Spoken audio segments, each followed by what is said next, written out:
Yeah, it's hard because we in the West have been so rewarded for our boiling things down into black and white objectivity. And I mean rewarded in like our society has thrived. We seem to be doing well in regards to the quality of our lives, you know. But don't you think that's part of the myth of our times, though? Even science and technology themselves are not that black and white, you know?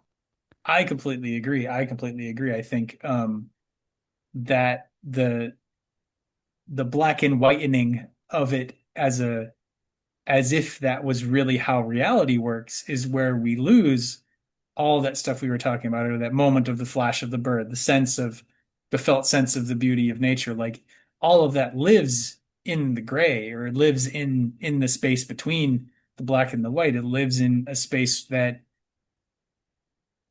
I mean, is is both objective and subjective, Yeah. you know? Because I think we're like, we're sort of critiquing postmodernism, or we mentioned it a little bit, and I think there's this idea in postmodernism, as I understand it, of like there are no ultimate truths and truth doesn't matter, and it's all just everything is relative. And I can see that being a healthy response to everything Yeah. being so black and white that you need to kind of break it apart. But Yeah. I don't think it's healthy on its own, because it leaves you with no means of orienting. And it Yeah. and it and it still it leave the problem is it leaves the concept of truth still in the quote unquote objective, still in the black and white. Hmm. So it's like Yeah. truth Yeah. has to be black and white, and Yeah. therefore, and black and white is impossible in Yeah. reality. So therefore, there can be no truth in reality. And Yeah. I think we miss the fact that like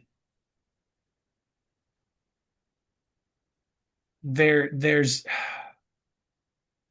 if reality isn't black and white, if reality is a bunch of different colors, and we're like inhabiting, fuck man, we're inhabiting all of them, like the truth of the situation can arise. Like there is truth. The direction of truth can arise. We can move towards it. We can develop it. We can cultivate it. We can find what's true for us, not in a like, well, and therefore what's true for me, but then what's true for you, and then we Yeah. get into this like war. It's like, no, there is a not a hierarchy, like one is better than the other per se, but there is a refinement process that can happen. Yeah. And we come to that, I think, through our subjective experience rather than through the denial of the refinement itself. The refinement of the subjective experience itself is sort of how we can approach truth, as opposed to what, a lot of the scientism says, the black and whiteness, the modernity, the enlightenment or whatever, is that we have to get rid of the subjective in order to find the truth.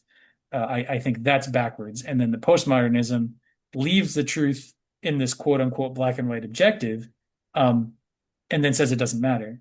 Yeah. And both of those abandon the fact that like truth only matters from the moment it is felt, from the subjective experience that recognizes it as true, and meaningful in a way that isn't just subjective, but is subjective grown to the place where it can include other beings and others. So again, we're not focused on the Yeah. car. We're focused on how everything relates within our lives. And then truth can arise out of that. It's a higher order of things. Yeah.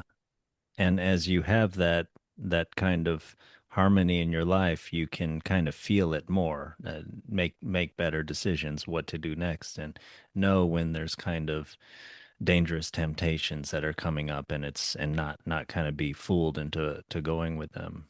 Yeah.